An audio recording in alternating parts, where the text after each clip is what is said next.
सोलापुरात एकाच चितेवर 55 मृतांना अग्नी देण्यात आलाय। होय, ऐकून धक्का बसेल अशी ही घटना सोलापूर शहरात घडली आहे। विश्वास बसणार नाही, पण ही घटना सत्य आहे। सोलापुरातील ऐतिहासिक सिद्धेश्वर मंदिराच्या तलावात एकाच वेळी 55 कासवांचा मृत्यू झाल्याचं समोर आलं। कासव सुद्धा एक जीव आहे, सजीव आहे आणि एकाच वेळी इतक्या जीवांचा मृत्यू म्हणजे गंभीर बाब आहे। शुक्रवारी शासकीय पशु रुग्णालयात प्रातिनिधिक 5 कासवांचं शवविच्छेदन करण्यात आलं।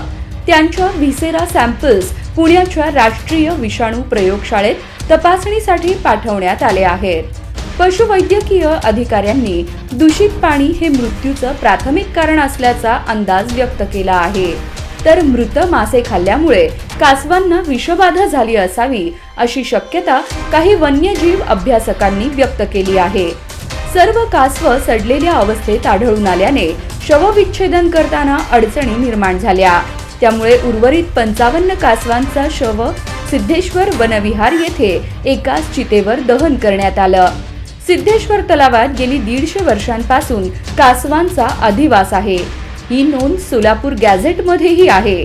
एकाच वेळी इतक्या मोठ्या प्रमाणात कासवांचा मृत्यू होण्याची ही घटना फक्त सोलापुरातच नव्हे तर संपूर्ण महाराष्ट्रात पहिल्यांदाच घडली आहे।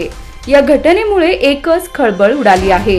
आता जिल्हाधिकारी आणि प्रदूषण नियंत्रण मंडळ यावर काय भूमिका घेतात याकडे संपूर्ण सोलापूरकरांचं लक्ष लागलं आहे।